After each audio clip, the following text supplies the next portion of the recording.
Hello, you are listening to NPE Stories. This is a podcast where NPEs can share their story. I am your host, Lily, and I found out I was an NPE through an ancestry DNA test that changed my life forever. NPE is a term that stands for Not Parent Expected or Non-Paternal Event. This means that one or more of our parents are not who we believe them to be. NPE Stories is a podcast where NPEs can share their story of what their original family was like, how they found out they were an NPE, and what their journey has been like since the day they found out. Welcome to episode 99. My next episode will be episode 100. I will be doing a slightly different format next episode, just to kind of honor how many episodes I've done and how many NPEs have come on and shared their story. I decided to have on Richard and Michelle, two previous guests, and we just decided to talk a little bit and talk about paternity fraud and birth certificates and just share some of our opinions and feelings, and we recorded it.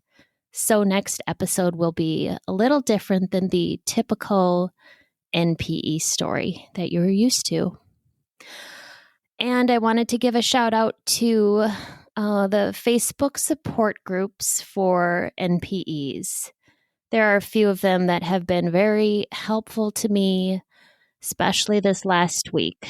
I actually finally posted in one. I posted in This NPE Life.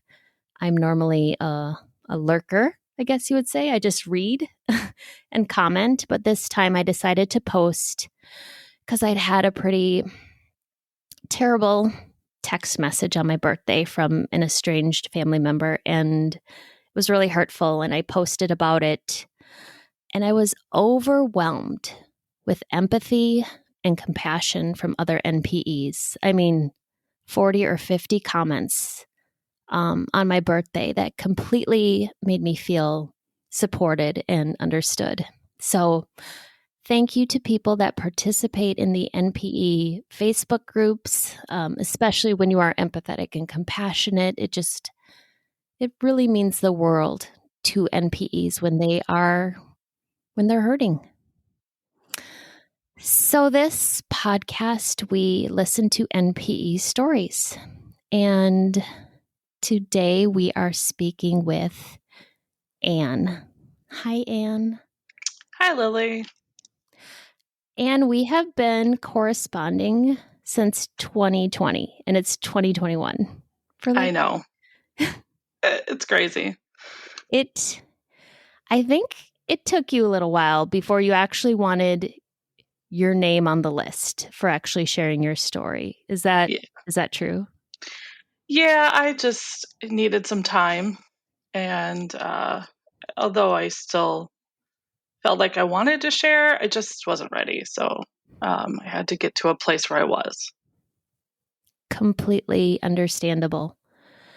And you also needed some DNA confirmation, it looks like, too. Yeah, that too. I need to hear updates. I need to hear your full story, actually, today. So we're going to have you start from the beginning and tell us what your original family was like. Okay, well, first of all, thank you so much.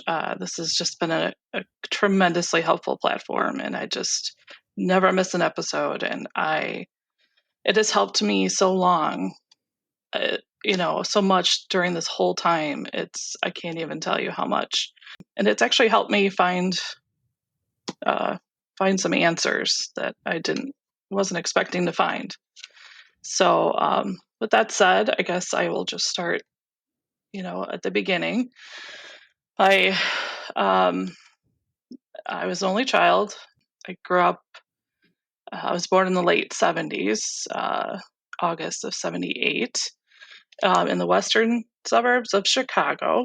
So we were kind of, I don't know, you wouldn't say typical, but, we lived in a town that was, known for, being an awesome place to raise kids. And it was just an amazing childhood. I did have an amazing childhood. Both my parents, they were kind of hippies. It was the late 70s. They liked to party. They, but they were, by the time I came along, they were stable enough, and I had a very stable, for the most part, a stable childhood. And um, so because I was only a child, I didn't have any brothers or sisters. Uh, Both my parents, I think, wanted to have more kids, and that kind of, I'll talk about that a little bit later. But I feel like who my parents were kind of speaks to how my story kind of happened. My mom was in her, I guess, mid to late 20s when she had me. My dad was 31, so neither of them were young, but they were still big partiers. They still liked to, they had lots of friends. They were very fun people. My mom's family, she was one of four, from a neighboring town from where I was raised, and a very nice family, good Christian family, uh, hard workers, more of a typical like working class family. Whereas my dad kind of came from a more upper middle class family in the same town I grew up in. And he was the second oldest of seven. He was this. They always said he was the smartest of all of the kids. My grandparents always used to say, and then my grandparents are my grandparents. My biological father is not my dad. I will refer to my actual birth certificate father as my dad because he's my dad still. So, um, my dad was raised kind of authoritarian, like my grandfather was in the military and raised all of his kids. They were very strict for the most part, and raised Catholic. So there was a lot of rules and that kind of thing. And my dad did not take to rules very well. But so my dad graduated from high school, where he was very smart, did well. He was an Eagle Scout. He did chess club. Went away to college for a semester and did not like it, and then joined the Marines. So my dad went to the Marines. Um, did not like it. He never liked to talk about it, but he did 4 years with the Marines, and he came out and he decided not to go back to college, and he took a civil service job with the Postal Service. So he was a mailman, which I think drove my grandparents crazy because they thought he could be more. But he was happy, and that's all that mattered to him. He did not want to be a slave to his work, I guess.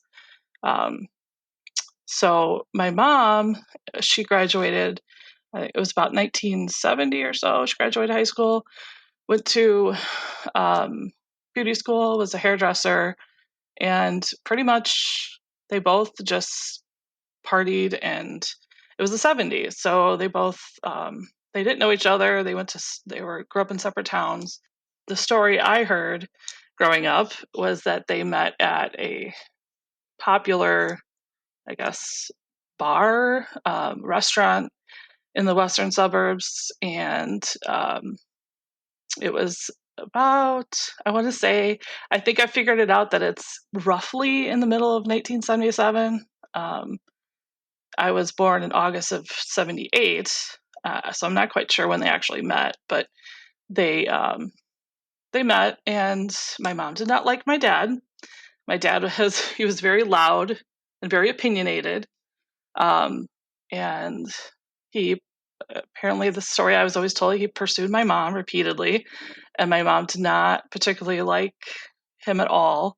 So he tried, and then finally he did note what kind of car she drove, I guess, and went to her work where he found out where she worked and went to her work. They wouldn't tell him where she lived. but they did say what street she lived on. And it was a particular street in Aurora.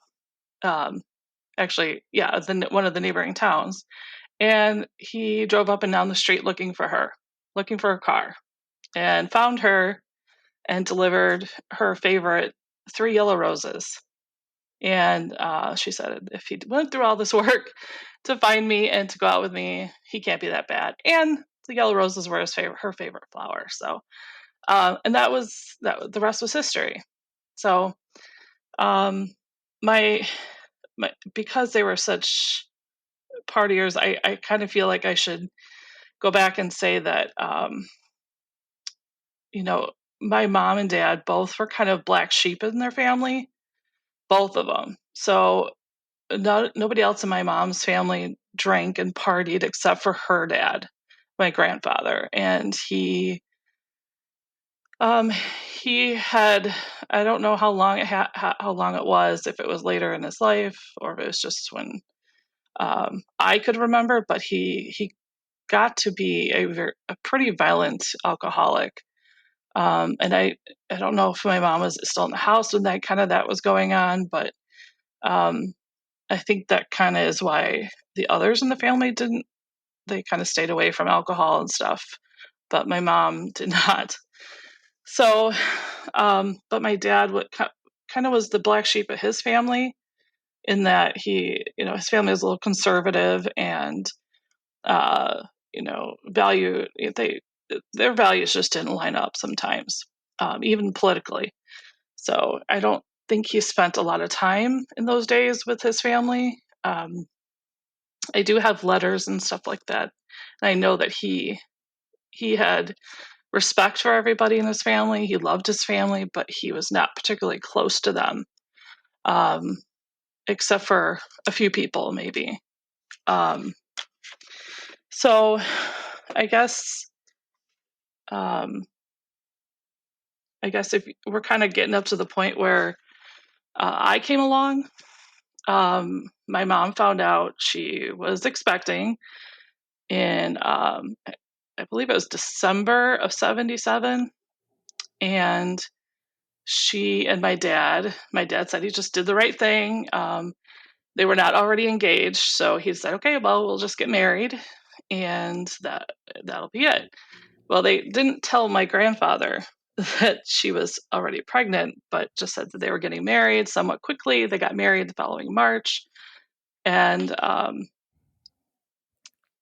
that was, there was a story with that. And my grandfather found out that she was expecting the day of their wedding. So there was some hoopla where he, had an episode. He had gotten drunk and almost didn't make it down the aisle. It was just, my mom did not have it easy, and nobody in the family really did. But it was just, I can only imagine the shame she was carrying around with her. And yeah, I feel really bad that she had to go through all that. But my dad was around. They got married. My mom then adored my dad. He saved her pretty much. He was in a place, in a good place himself. Was going to AA, I guess, and he was stable financially, so he paid off all of her bills. And she moved in with him, and then I was born the following August, and I was just adored. I was spoiled. I was spoiled rotten. I was an only child, so I was the first grandchild on my dad's side. At that point, my grandparents still lived actually in the same town that I grew up in. And my mom's side, even though my grandfather had his issues, my mom was still very close to her family. And I was the first grandchild on that side. So everybody was just ecstatic when I came along. And um, my childhood was, I can't say it enough. Like my family was amazing, both sides. I have some amazing memories, and I just cherish them so much. Sorry, I'm already getting teared up. So Um, so yeah, my parents moved. They found a place. They moved when I was about two or so into what would be like my first childhood home. And it was kind of a duplex kind of a thing where we lived. There was some rent, like people rented the downstairs. We lived upstairs. And it was like right downtown in the town that we lived in. And my dad was a mailman, and my mom was still a hairdresser, and she still worked part time, even though my dad didn't really like that so much. My mom was kind of independent, so she wanted to continue working. So, but they found this place that was on the same block, and I'm not joking. It was on the same block as the post office and the hair salon that my mom worked at. Mm. So, like it was just it was great. My school was a couple blocks away. So it was kind of neat, even though it's not like my parents had long commutes or anything. But the town that I lived in was kind of one of those commuter town. It's west of Chicago, right? It's like off the train, and most people were living in this town or moving into this town were kind of more, um, I guess, more traditional families, like where their parents, would work downtown or their dad would work downtown. Mom stayed home. A lot of soccer moms, kind of that thing. Um, in the early '80s, especially, it was growing big time. So there was a lot of changes. There's a lot of stuff happening. Like we got new developments and that kind of thing. So it was just an exciting place to be, to grow up. There's always something to do. There was always holidays and people around and friends and family. So my dad had a big network of friends with the post office. My mom had a lot of friends still that she worked with and outside of work. So we spent a lot of time, with my parents' friends. Uh, my mom would cut friends' hair. Like she would go to their friend's house and do their hair for them on the side. And so there was a lot of time that I spent just kind of tagging along. But I loved it. I my parents' friends' children were my babysitters, and they used to take me to church, and both my parents worked weekends. So I spent a lot of time with either a babysitter, or I spent a lot of time with my grandparents, my mom's parents. And because my grandfather had his issues, I actually had an uncle who was kind enough to, he lived out of state and kept a condo um, in the town that my grandma lived in, to go to if my grandfather had a bad night, or he started drinking again or something. And I only saw it like a couple of times. I happened to be there when stuff started happening. So um, and I was always kind of afraid of my grandfather. But my grandma and my uncles, my mom's two brothers that were still at home at the time, they were like brothers to me. We spent so much time together. They had a really cool like concession business. So we spent a lot of time at fun fairs and festivals and county fairs. It was just great. We had just an amazing time up till like, I want to say until like about end of the 19. I was about maybe 9 or 10, and my grandfather then passed away kind of quickly. Everything was still. My parents still were as happy as can be. My mom still just adored my dad. We moved. I think it was about the same time my parents had to move. My parents actually finally bought a house, which was a big deal for them.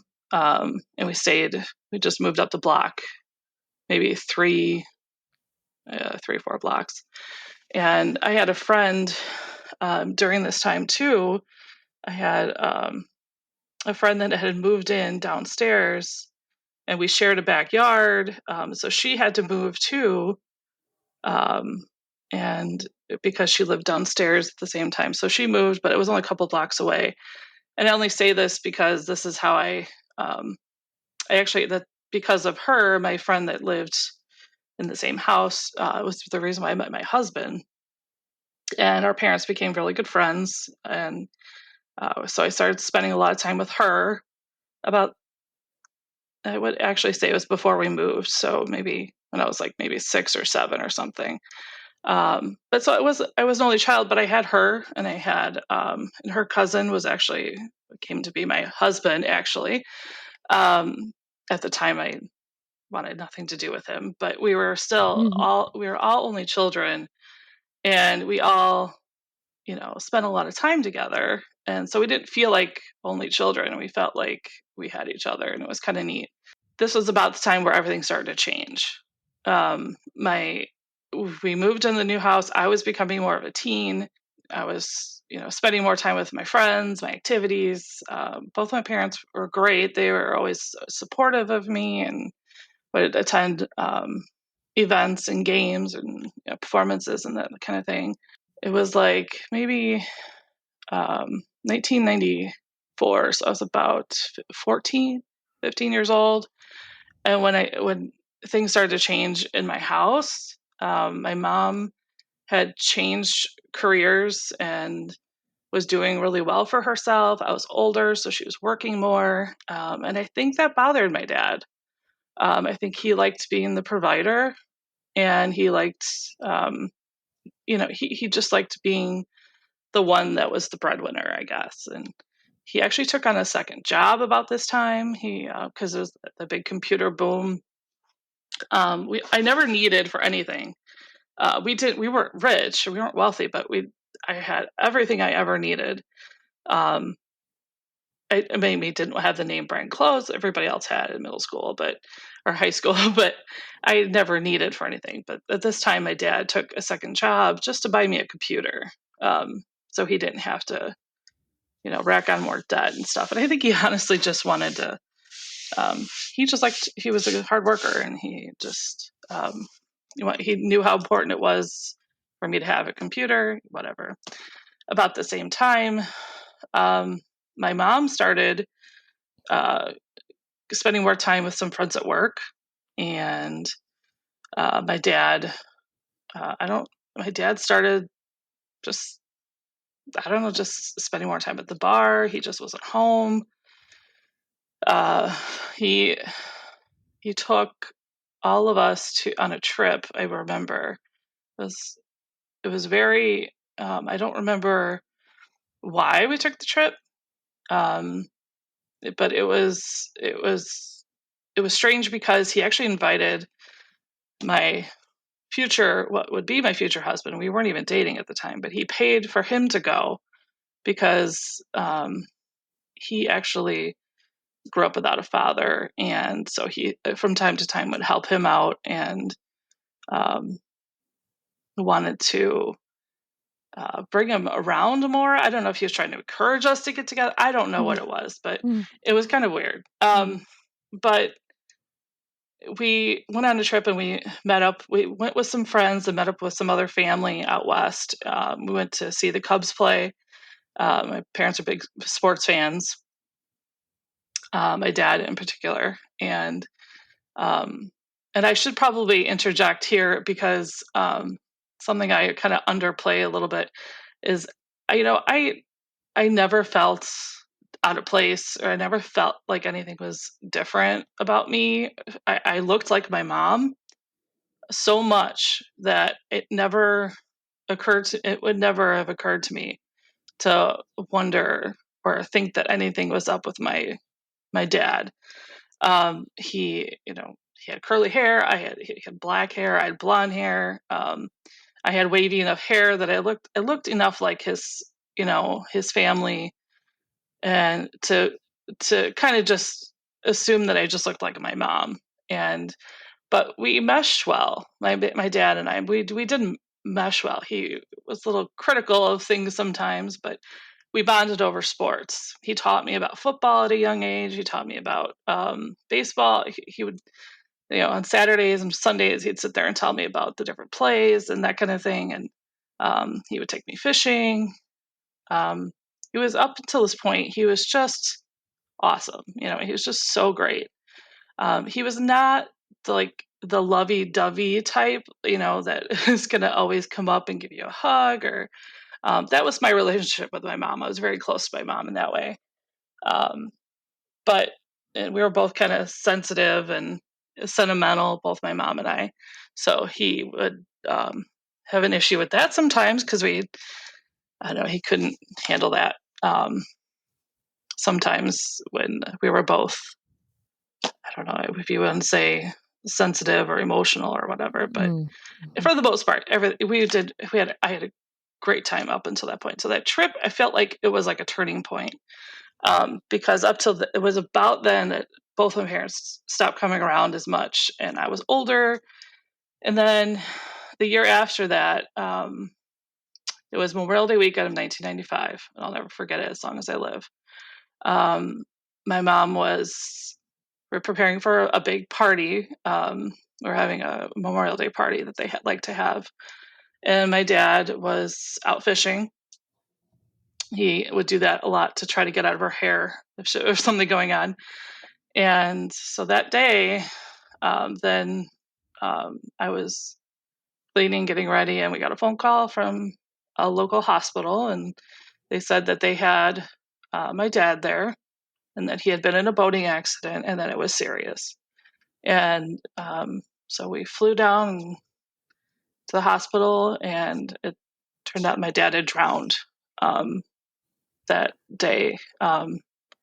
Oh, And God. he was what we thought he had just had a heart attack or something. He was a little overweight at the time, but come to find out that, and this is all in one day that all this was discovered, that he he was um, he had. Sorry, I might have to take a break here. No problem. It's really hard to talk about this.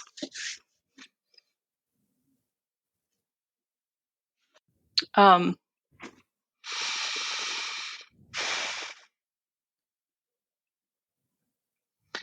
so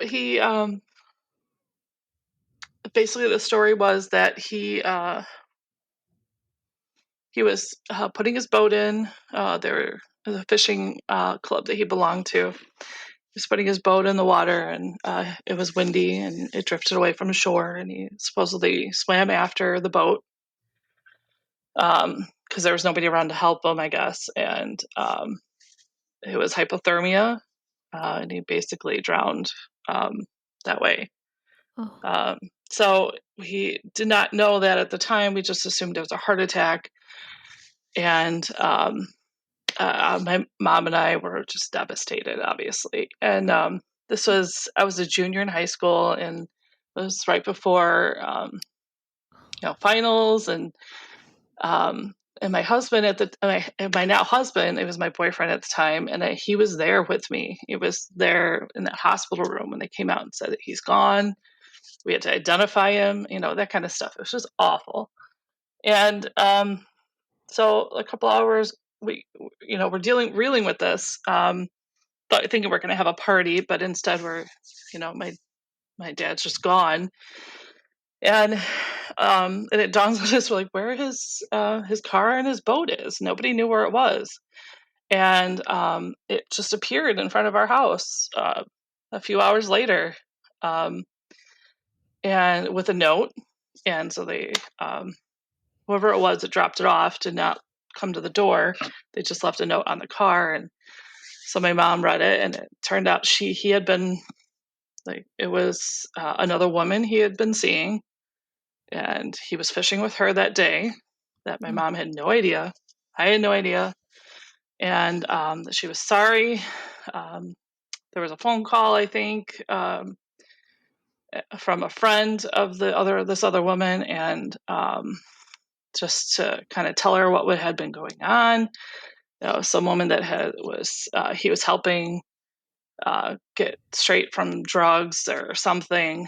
Uh, and also, in one day, my mom lost my dad, her marriage, and I lost, everything. no. And we had so the toxicology, all that stuff. We met with the county coroner, and he told us that actually my dad had two kidney or two tumors, actually. So, but they did not cause the drowning, it was from hypothermia, is what they said. It was not a heart attack. So on top of that, we found out that my dad was seriously ill. And the only person that really knew was this other woman that he had been spending a lot of time with. And so we don't know. At this point, I have no idea if I know he knew he was sick, but it was just the timing of it was just so weird. It was hard. It was a hard time. It was a very difficult time. My mom just kind of went off the deep end. She just she was partying, and I was in my it was my junior or senior year of high school. Thank God I had my husband. He was just amazing. He was right there. He was very supportive, very he was amazing. So, but my mom, I remember going to my dad's funeral, and he was a really well-known, a well-known guy around town. So he was so young. He was only 48 when this happened, but nobody knew the circumstances. Obviously, this is a very personal thing. But I stood next to his casket, and there was a line out the door at the funeral home, and I just remember, and it'll sound terrible, but I remember person after person coming up and telling me that I had to be strong for my mom. I had to be strong for my mom. Not, I was barely 16 years old. I'm like, at the time it didn't occur to me, but now I was like, who is going to be there for me? You know, like it was just, I just dealt with it. I just happened to be just a little bit stronger than my mom, and I was able to keep going. And now I know it's like we kind of canonized my dad. Even though all that happened, he still, it didn't, I understood why even then at 16 that he did what he did. It was weird. But my mom is heartbroken, just heartbroken. And there's times where I was picking her up from bars, she smoked something laced, or she didn't know where she was. And I was just in high school. So there was a lot of that going on. And I went away to college, and that only lasted a semester. I partied my way out of college too. But it just like 3 years after my dad died, then I found out I was kind of off and on with my boyfriend at the time, who became my husband. My mom just was flailing out of control. But me going to college and coming home, even though I had to come home for a bad reason, actually turned out to be good because it helped my mom. And then I found out that I was expecting at 19. And I ended up, my husband, his dad and I ended up getting married about a year or two after I had my oldest son. And that little boy saved us. I cannot even tell you. It was just so great. But when I found out I was pregnant with him, I remember this conversation with my mom at this time. And she was a little nerve-wracked because I was very young, obviously. But she had this conversation with me about, how she had wanted more children when she was younger. She had lost a lot of weight, and my mom had some weight issues. So she was, she said that she had gotten super healthy and was going to doctors and trying to have more kids. And she, at this point in my life, I don't know why she picked this point to tell me this, but so I actually kind of remember maybe going to doctor's appointments with her. And she said, I felt like I was too young when I had you. So I really did want to have another child later on, but I just couldn't. Doctor said there was nothing wrong with me, but your dad refused to be tested. So I said, okay. And then she made it seem like she had been pregnant before, and that she didn't know where the father was. And she was a little mysterious about what happened with this child. I don't know. I asked her if she had gotten an abortion or what had happened. And I don't remember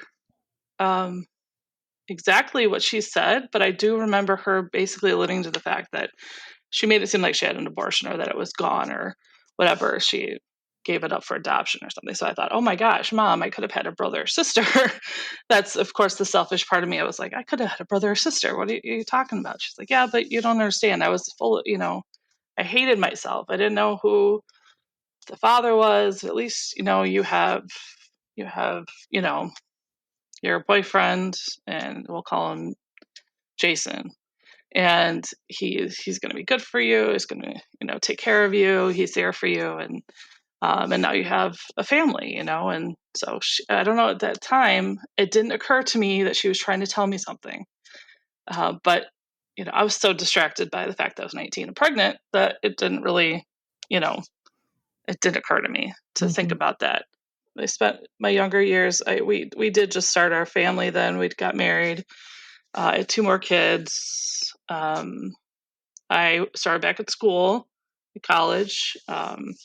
Took me 8 years, but I eventually got my associate's degree and then my bachelor's degree. So I was working, taking care of my kids, and my mom.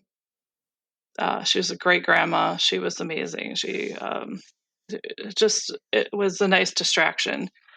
However, she did start having health problems after she already started. She had a heart attack.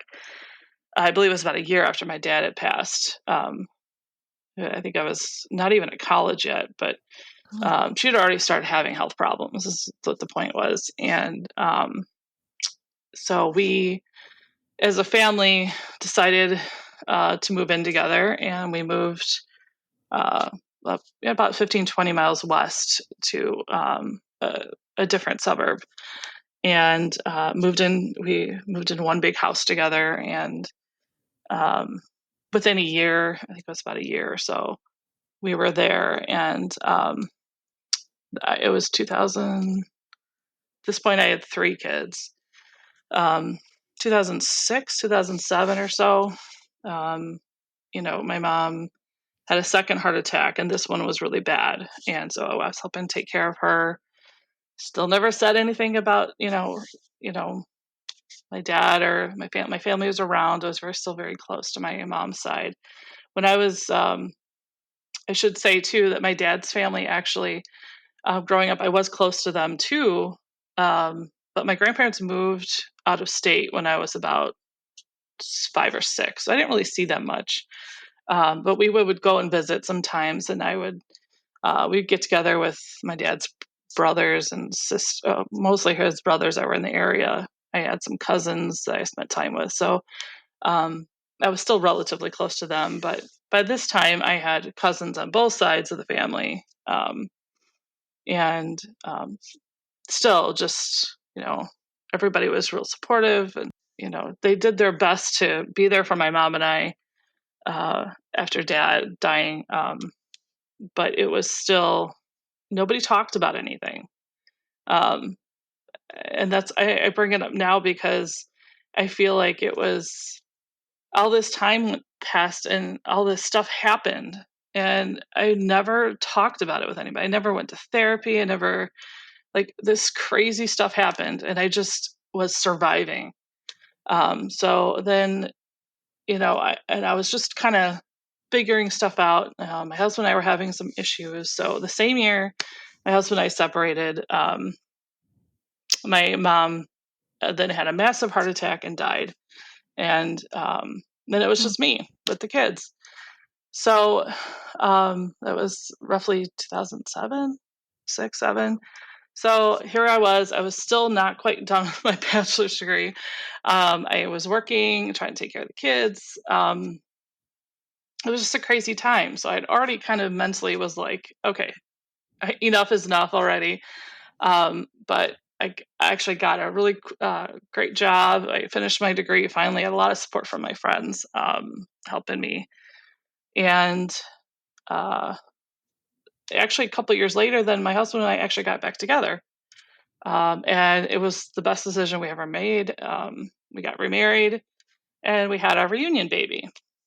So it wasn't all bad. So but I had, young kids, right? So, and I was dealing with my mom, reeling from losing my mom. I was not even 30 when I had both of them. So I felt very alone, but yet, I had my family. I was distracted by all that.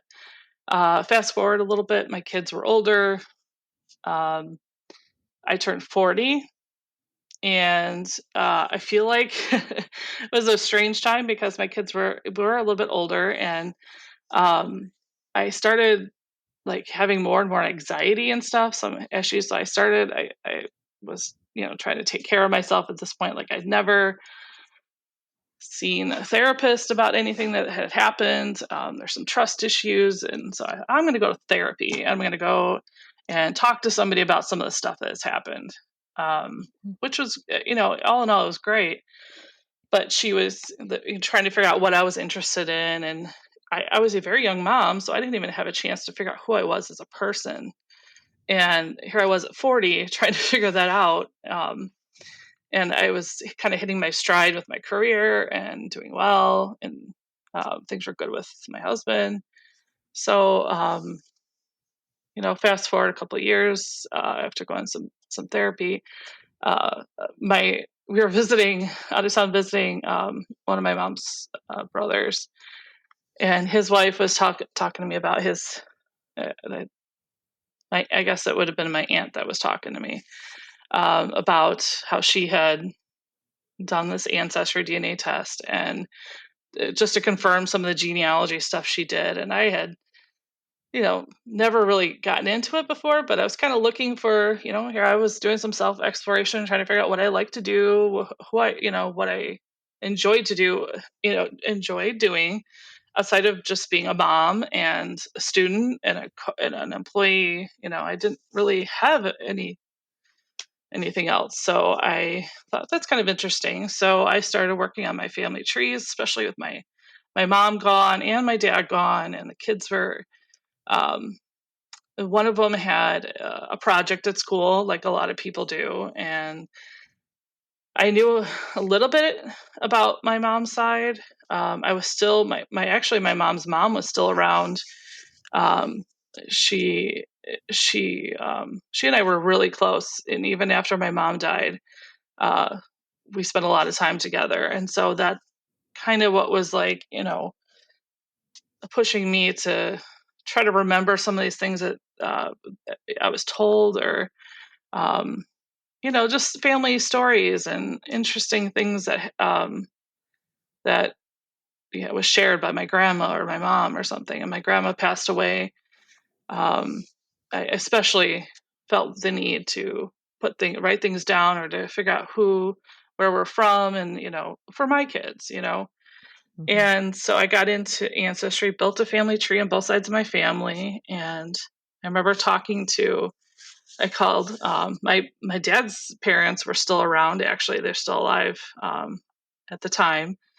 And I said to my grandfather had actually passed away at this time, but um, I was talking to my grandma on the phone, and I said, "Grandma, I've gotten this is my dad's mom."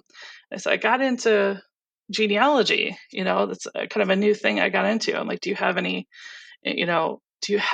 that would help me?" And she kind of it kind of struck me. She kind of laughed, or like kind of a nervous giggle almost, and she said, "Oh, that's interesting." Kind of. She just pushed it off. I said, "Okay, that's fine." So I just went back to ancestry and did. That's very easy. Um, I got into researching, and a lot of the stuff that once you pass away, there's a lot of documents you can find. It's amazing. Um, but I thought that was interesting at the time, where she was like, "Oh, okay, that's interesting," but she kind of was nervous about it. I could tell. I don't know why. I didn't know why at the time. So about a year or so, I worked on this, and my husband had always, interestingly enough, had kind of questioned who his dad was. He knew who his dad was based on what his mom said, but he was estranged, and he never knew him. So I thought it would be kind of funny, like, well, why don't you and I both take the test? I'll take a DNA test, to, confirm what my research, and you take one just to make sure that your mom is right and she's not messing around with you. And, the guy she's saying is your dad is actually your dad. And so he agreed. It was Christmas of 2018. And then we got our test well, my husband got his test results, and he actually failed his DNA test. He did not have enough DNA in the thing, so they said he had to retest or whatever. So I kind of laughed. I'm like, "Oh, you failed your DNA test." Um, so then, and I was kind of, I really didn't think anything of it. Like a lot of people say, like I was just doing it for fun. Just to kind of confirm some of the research. But I happened to kind of notice that I was anxious to see the results, and I don't know why, but in January of 2019 is I happened to check. I was a Sunday, we were watching football, and I checked my email, and there was my results were in. So, and I remember this like it was like right now. I can see you know I could see the email in front of me, and just clicking on that, it was like, I don't even know. It was so weird. And I went right to Ancestry and looked. It was almost like a checklist, in my head, that I was like, okay, well, based on my research, I should have this amount of this and this amount of that, and I should. My dad's family was very German. My dad was supposed to be half German, half Irish, and my mom's side was mostly was very German, English, and just a mud of different things. But I knew what it should be, and so I had this like mental checklist. I went right to it, and I was looking at this, and I'm like, that's interesting. That's interesting. I don't see. I see a lot of German. I see um, a lot of English, and I see a huge chunk of Scandinavian. And I was like, that I was not expecting. But I really who knows? I had no idea what that could have been. So I looked at the matches, and I could see my mom's family who had tested. And at this point, I never in a million years thought anybody from my dad's side would have tested, because they were just that type. I thought they would be too private to do it. They didn't want to, weren't really interested in that sort of thing, based on especially me bringing it up to my grandma and her laughing at me, sort of. I thought maybe, I never in a million years thought that they had done it. So I wasn't expecting to see their names on any list. Mm-hmm. But I could definitely tell my mom's brother was there. My first cousin was there, and then there was actually another family surprise we discovered at the same time, that sort of distracted me from not seeing any familiar names on my dad's side. So I was kind of dealing with that, and I discovered I had a cousin on my mom's side that we didn't know about too. So that was a shock. So I was dealing with that, and then casually mentioned to a cousin that I was particularly close to on my dad's side. I said, "Hey, did anybody else I did this, test, and do you know if anybody else did it? Anybody in the family had done it?" And she said, "Oh yeah." She's like, "I think so and so, or our cousin so and so had done it, and I think Uncle so and so did a test, and did a test with Grandma." And I thought, oh my gosh, okay. So there's a lot of texting, a lot of messaging, waiting, and trying to figure out who tested with what. Um, and then that was when I kind of had this sinking gut feeling like something wasn't right. And I was like, and I can't say that I knew at that moment that my dad was not my dad, but uh, it seriously, at that point, was when I thought, that was the first time that I actually thought that this could be a possibility. And I was not surprised. I couldn't say I was surprised, but I was not expecting it either, if that makes any sense. Mm-hmm. So they confirmed that through these texts. I found out that both my grandma, my couple of my cousins, all had been tested on Ancestry. And I said, talking to my cousin, I said, I'm not seeing any of these people. And the closest match I have is somebody I reached out to right away, and she was adopted. And she was like a second cousin even. It was very Scandinavian. I could tell the Scandinavian was on the father's side. And my dad, again, had dark hair. There's no Scandinavian on my dad's side at all. They're all German Irish. I had no Irish at all. None. And it was like, I feel like time stopped.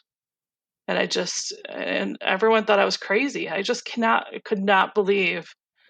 And I didn't confide in too many people. I told my husband, I told my kids, the ones that were older, old enough to understand a little bit, my best friend, even my cousins that I asked about it. I just had to find out who had tested. So I didn't really tell anybody right away, but everybody's like, well, what does it matter? Your dad is your dad. Doesn't matter these DNA tests are not reliable.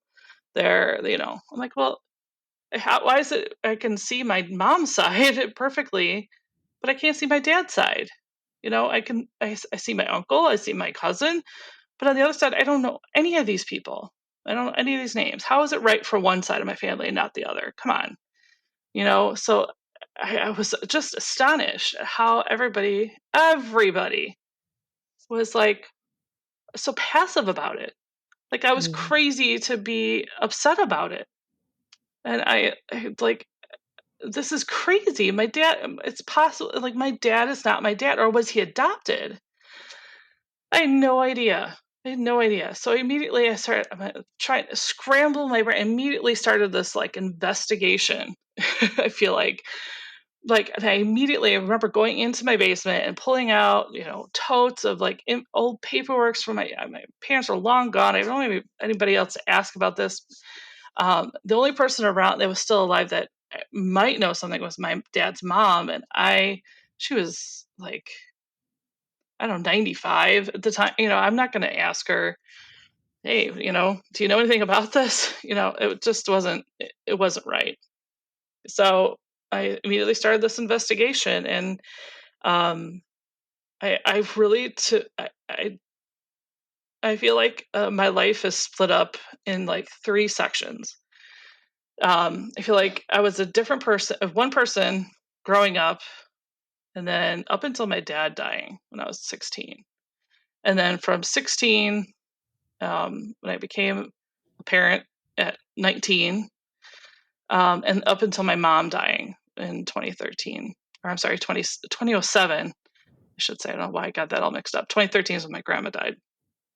So, and then I feel like I was different people after each one of these events, until I found out that very day, I was like, I will never be the same ever again. I just felt so, like everybody says, I had this like identity crisis. I'm like, I have no idea who I am. I have no idea who I belong to. Do I have a dad out there? Do I have siblings? And I would never know. I'm like, and nobody knew anything. Nobody seemed to know anything. So I just knew that things will never be the same again. And I knew that no matter what I found out, that everything made sense. I just by knowing that I was not my father's daughter, it made sense for some reason. I never felt out of place. Both my parents, my mom used to say my dad wasn't the black sheep of his family. She was kind of the black sheep of her family. So I felt out of place because I was an only child sometimes. And then after my dad died, my mom when we would get together with my dad's family, you could pick up on the fact that she was feeling, I don't know if insecure is the right word, but she was unsure of herself around them. And enough so that I remember talking to my cousins about it, and them asking me, why is your mom acting like that? And I said, she shouldn't feel that way, because my dad died doesn't mean, we're not still part of the family. But she did feel, everyone kind of picked up on her feeling awkward, I guess. But I didn't think about that until that moment, sitting there in my house, this DNA test in front of me, and these, the proof that, all these things were making sense. It was just so weird. when the day, and then when my dad died, it was ironic. He had told my mom at some point to make sure that when he died, if and when it should ever happen unexpectedly, um, and even so, obviously he was telling her ahead of time, but that made sure that my stone says you can't always get what you want on it, because that is my, in not so many words, that's my mantra. That's my he used to like to play that song for me all the time when I was little, because I was a spoiled only child, right? So he used to like to play that for me. But so I was thinking back at that. My mom, she had that engraved on his stone, and then when my mom died, I got a bigger stone. It doesn't roll or anything, but she said I want that on my stone too. So I just got on a bigger stone with both their names on it, and it says you can't always get what you want. But it totally made sense to me. Like at that, even then, before I even started this huge investigation as to who my dad was, my biological dad was, I everything kind of felt, even though it felt off, it felt like everything was falling into place. It's just the weirdest thing to say and to feel. So I was going through old stuff. Um, I found some paperwork of my dad's that it looked like a funeral had been planned a year before he had actually passed. So I assumed that he knew he was sick and had planned it with somebody. I don't know if it was my mom. I don't know if it was my uncles. I don't know who it was. So I was at the this is the same week that I'm scrambling for information. I'm discovering, okay, my dad might have known he was sick. Did he do it on purpose? Did he plan all this? I don't know. And then I came across his baby book, and I'm going through his baby book, and old pictures, that my mom had from before she was with my dad, old boyfriends. I'm like, is this somebody, like, I'm thinking about her talking about when I found out I was pregnant at 19, her telling me about this other child. Was she talking about me, or was she talking about another child? And I sounded like she was talking about me. Like, she just didn't come out and say that it was me. And I might have reacted poorly, and that's a very possible thing. It was a very emotional, obviously, when you're pregnant, you're more emotional, but was she trying to tell me then? And I just was kind of a jerk about it. I don't know. And I'll never know. So I uncover this new mystery that I feel like my dad may have known that he was sick and may have even planned his suicide. I don't know. I hate to even say it out loud because it sounds awful, but he certainly knew that he was sick. And so that was uncovered about the same time.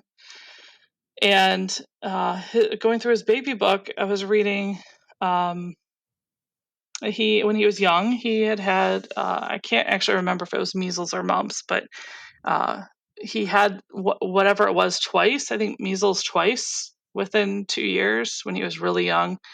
And it was noted graphically in his baby book where it affected on him. And I talked to my doctor, and she's like, yeah, it's possible your dad was just infertile.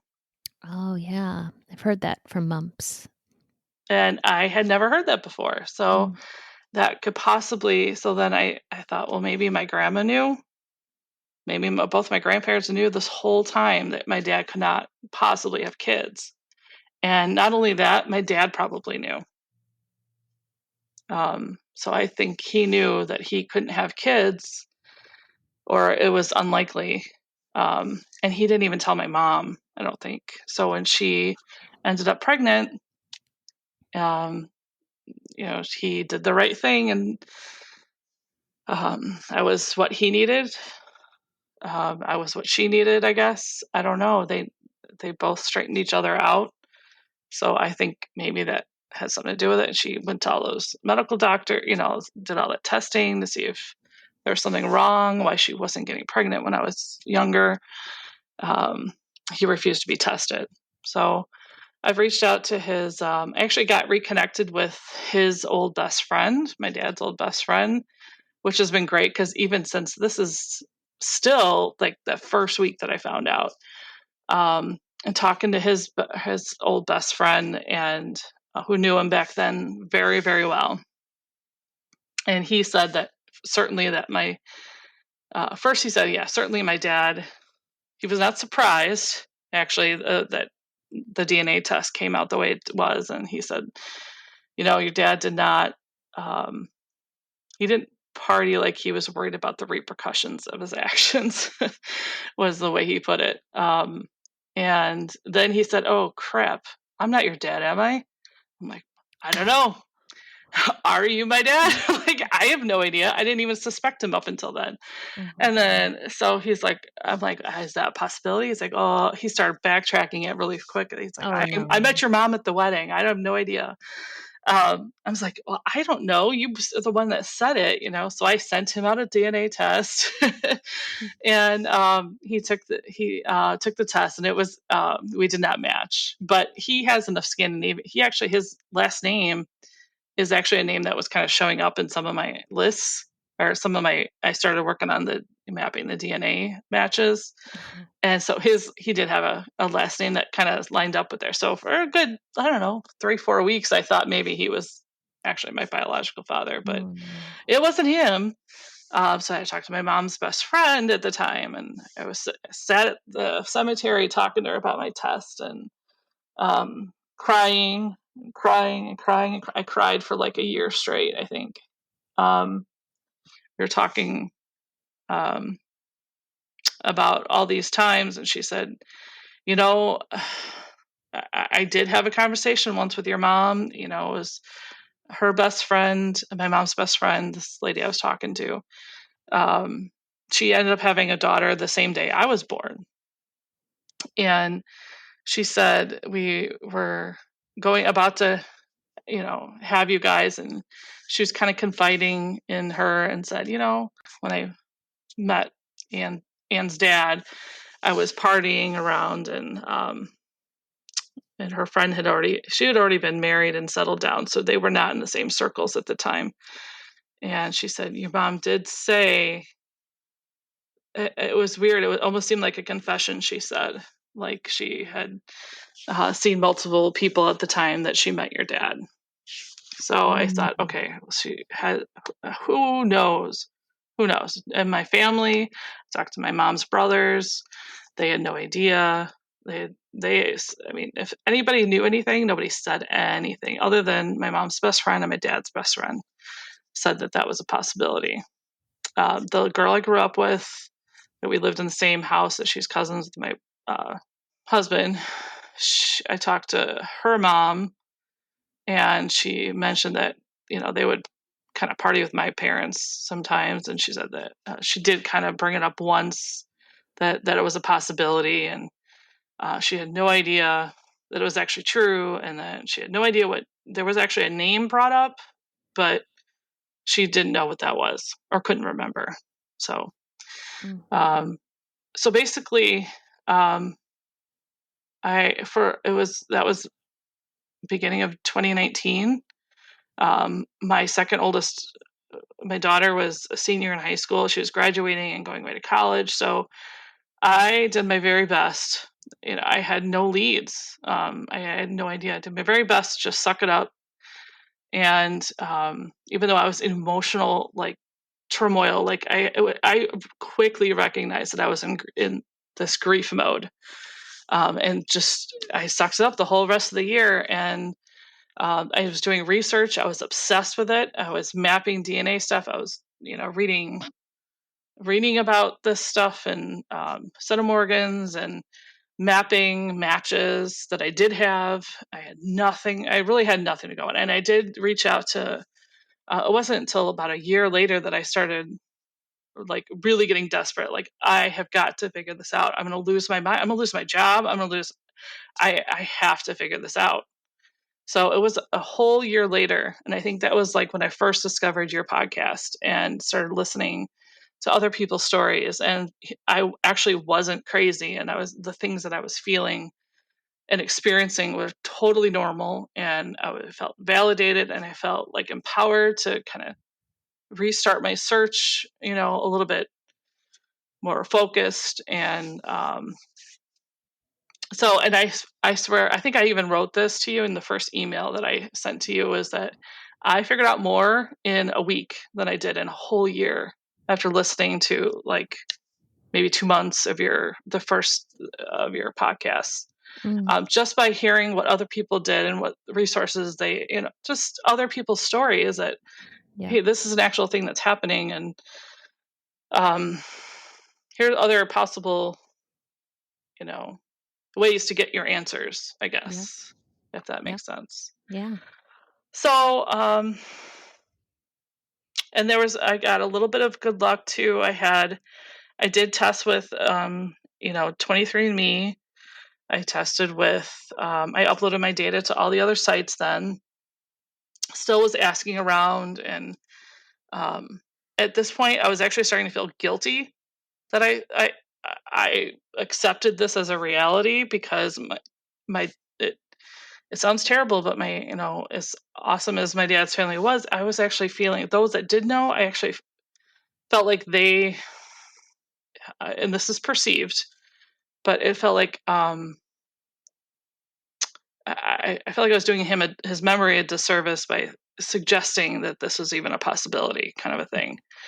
And maybe he was adopted, and I'm I'm completely wrong about my theory. And so my mind was all over the place. So I had to figure it out. I was going to lose my mind.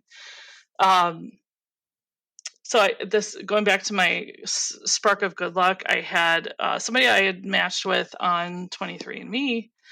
I had never really had much luck on 23andMe. The closest match I had was like a third cousin, I think. And I had no idea these names, how they fit into the big picture. And this person had uploaded their information to a different site. It was My Heritage, I think.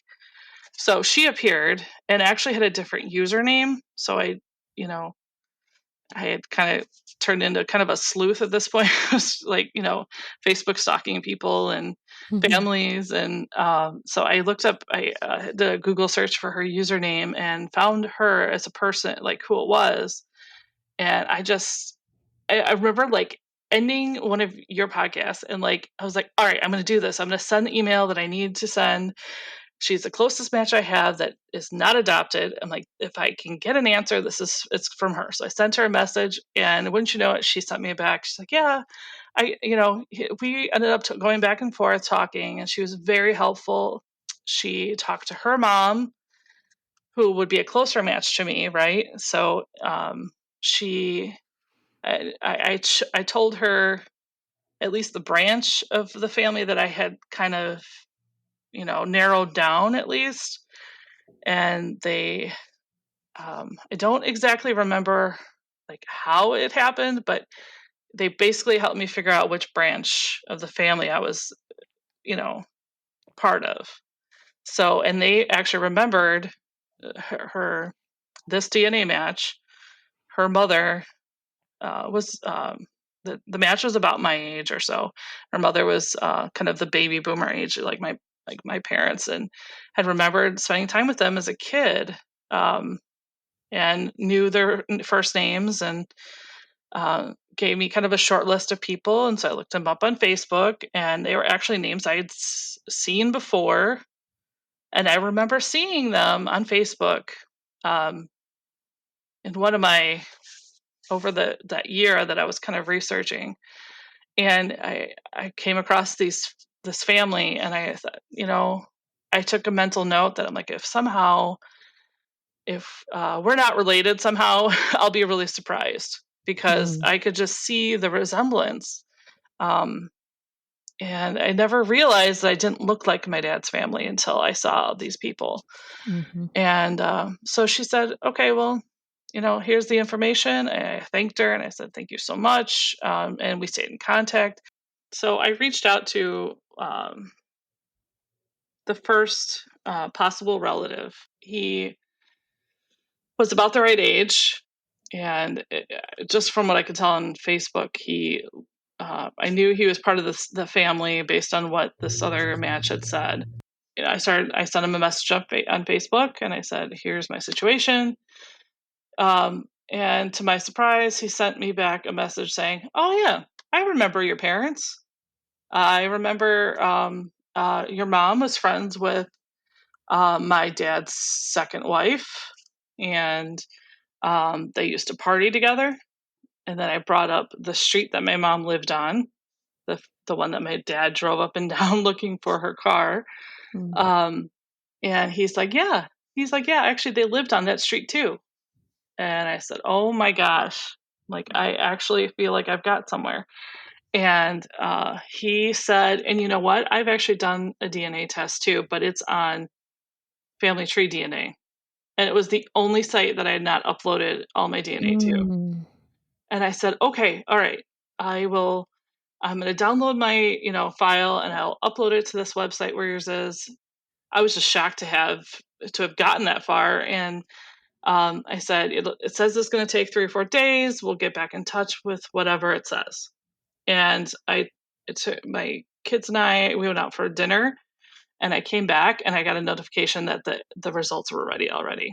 It was only 3 hours, and I quickly turned on my computer, and there it was, and it said uh, Matt. It was either a half brother or uncle, and we shared like 1,700 centimorgans. And I thought, oh my gosh, you're my uncle. You're my uncle or my half brother, you know? And he was, I want to say he's in his 50s or 60s. So we figured out that he has to be like my uncle. I mean, by age, you can't always tell, but we suspect. And he said, "Well, it's possible it could have been, we could be siblings because if I remember correctly, your mom partied with both my brother and my dad." So Oh. I'm like, oh my gosh. And she was friends with what ended up being his dad's second wife, who was quite a bit younger than him, obviously. They had gone to high school together. This woman that ended up being his stepmother was a little bit older than my mom, but they were still really good. I guess they were friends. I didn't even know who she was. She never mentioned her. But they could have just been neighbors or something. But they used to all hang out and party. And he's like, "I remember your dad too." And I remember this specifically because they picked me up. My brother and my dad picked me up from when I was released from the military. And that's just a day I'll never forget. They had the sign to pick me up, and he looked up the paperwork and said, "There's their names. So it's possible you're my sister. Why don't you contact my brother? Here's his name, and see if he'll do a test for you." So I contacted him on Facebook, and he immediately said, "Oh, welcome to the family. You must be our sister. And are you single? Or like we can't be related, but are you single?" That was actually before he realized that we actually had DNA proof. He's like, "Oh, wait, are you single?" I was like, "Oh my gosh." Oh my God. I said, "No, I actually have proof that that your brother and I are related. So if you and your brother are related, we are related." And even then, I'm very happily married. But he was actually very sweet. I almost think he was kind of joking, but Mm. I don't know him that well. So um, he said, "Okay." He told me a little bit he said, "I don't remember your parents. It was a crazy time in my life. I don't remember much. But sure, I'll take a test for you, whatever you need." So I said, "Okay." So I sent him off a test and waited and waited and waited. He told me when we stayed in contact with both brothers, actually, um, while we were waiting for the results. And the more research I did on this family, now that I had at least a solid lead, the more I really thought that I was like that the original match was he is an uncle, and that the one who asked me if I was single was probably my biological father. Whether he was joking or not, I had no idea because I didn't know Yeah. these people. I just needed closure at this point. I didn't care who it was at this point. I just needed some information. And ironically, around the same time, I was, since I turned 40 and kind of had a weird freak out, like I was trying to figure out who I was as a person and going to therapy and stuff. I had stopped therapy, I had started therapy back up, and I had a really good relationship with my regular doctor, and she was kind of following what was going on with me because she was curious about my DNA test because of medical reasons, since my birth certificate father had cancer, right? So, and he died at 48, and it was already at a point, I was 40, and so we were concerned about the types of cancer and the size of it. So I was going to bring her the toxicology or the autopsy report so she knew exactly what we were working with. Yeah. So at this point, it was a whole nother ball game. Now I just needed to know my medical history. So I already knew that a heart problem. Both my mom and my grandma died of heart issues. I just had no idea what else I had in store for me. My dad's dad also was diagnosed with cancer very early that he actually ended up beating. Um, and my dad's mom, she actually lived to be 100. So I have no idea which, what I have to deal with.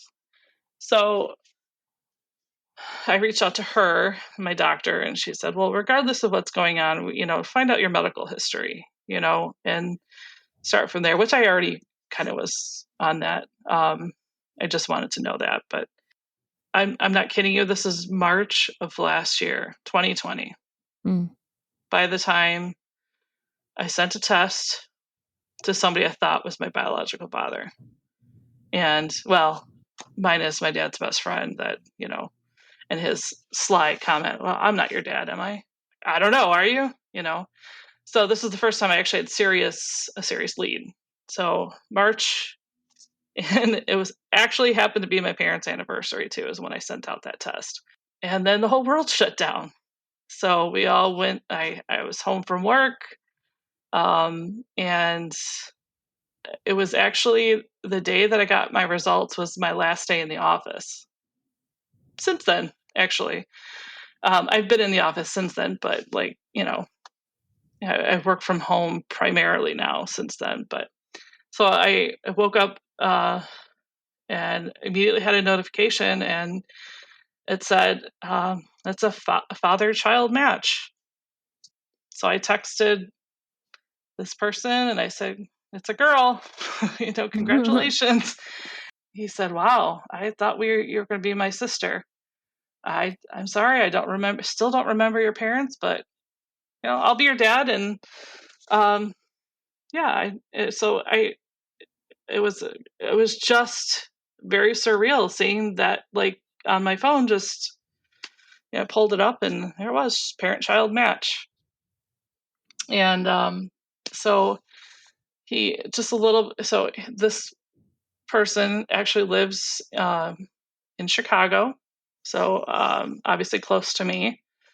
He's obviously alive and never had children, never got married. Actually, very sweet. And knowing him now, um, he was probably joking, but at the time it freaked me out about the whole "are you single" thing. He has a very weird sense of humor. And so I immediately went to his Facebook page again that I didn't really pay much attention to, just to kind of backtrack a little bit. When I was growing up, I told you that my birth certificate father, my dad, we spent a lot of time watching football together. The Bears, obviously, they were huge in the mid 80s, and I was obsessed with the Super Bowl shuffle and all that. When my mom died, my dad always said, do what makes you happy in life. And he had all these, things he said, and make sure, if you want your Bears season tickets, he was a huge Bear fan, do it get yourself on the list so that when you get older and your name actually gets called, you'll be able to afford it. Mm. So when my mom died, I said, okay, life is way too short. I put myself on that list immediately then. So this was like, I don't know, almost 10 years after that. Um, I, forwarding back to me looking at this page of my biological father. And I've always had this passion for, baseball, football, and all of my kids, including myself, we've all been involved. We all love music in some sort of dance, band, marching band, all this stuff. And I look on his Facebook page and it says, a hard worker with a passion for music and sports. And I'm like, oh, that's me. That's ironic.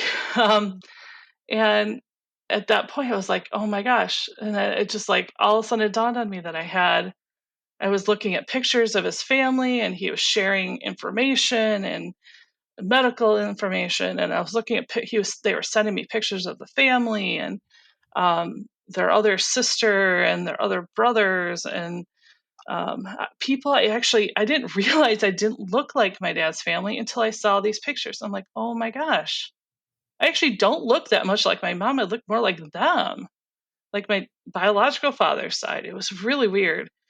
And just to hear about people's professions and that I was actually biologically related to, and how the whole nature versus nurture thing has fascinated me with this. It is what it is. So I've figured out who he is. I've gotten in touch with him. I've talked to him. And we've created a weird, odd relationship. And we keep in touch a little bit. I'm having more of a harder time than he is, but it's just the timing of everything is weird. And who my parents were as a person. And the fact that my dad knew. I'm almost 100% certain that my dad knew that I was not his. And he loves me anyway. He loved me so well, I never knew the difference.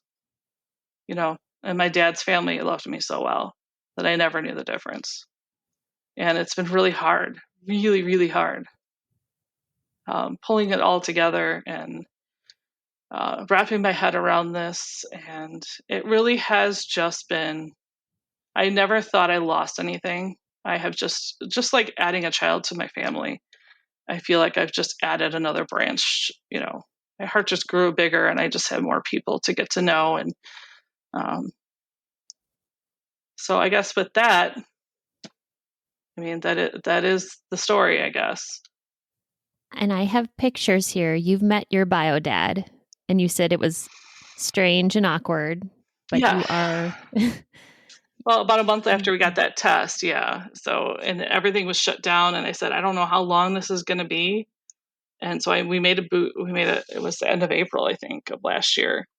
And he was in a bad way. He had just broken his leg or something. And so I brought him a bunch of movies and we tried to stay as distant as we could, but we got together for that one picture. And I wasn't sure when we'd see him again, and it wasn't really until everyone was vaccinated a year later that we really spent any more time together. So, and that's been weird, so after all that time, then, we, we wanted to be respectful of each other's health decisions and that kind of thing. But it's been interesting kind of getting to know this new family. And I've had a really hard time though, trying to negotiate it with my birth certificate father's family, that I'm still very close to. How do they feel about this? We don't really talk about it. They know I know they know. And it's almost like it never happened. Yep. And Same with my family. I don't know. My grandma just passed away. My dad's mom. She lived to be 100 years old, and we all just got together. And it was one of the hardest things I've had to do is have to pretend like I'm okay, and actually face these people I thought I was related to all these years. I had to grieve that family. Honest to God, I grieved being a part of that family. Nothing changed. I'm still part of the family, but it does change everything. It has, not being biologically related to somebody does change everything. Yes. And I think they're realizing that too. So but nobody talks about it. I like even my kids get tired of hearing about it sometimes, and I try to keep it open. I don't like to be a big secret, but you know, but it affects every day. I think about it every single day. I think about this. I know. I get it. I mean, I'm an NPE, so me listening to you, I'm just nodding along this whole time. But other people, like the normal people, I don't know how much they can listen. You just have to understand that they're not going to understand unless you go through it. Mm-hmm. Anne, thank you for sharing your story today. I'm sorry to wrap this up, but I'm going to ask, let's see, you're okay with people contacting you, right? Sure. Okay, so if people want to get in touch with you, how could they do that? Just you can shoot me an email. All right, give me that and I'll put it in the notes. It is NPE, Anne, N-N-E, Kate. So NPE and Kate at gmail.com. Got it. That's a really good email address. NPE and Kate at gmail.com. Mm-hmm. And thank you. We've been talking for a couple of years correspondence wise, and I never got to hear your full story. And I really just appreciate it. There was, I had some tears when you're talking about the terrible tragedy, losing your dad and then your mom. Mm-hmm. And thank you for talking about all of that today. That's hard stuff. Oh, and I did get my bear season tickets too. You're a bear season Yes. ticket holder. That's so it came.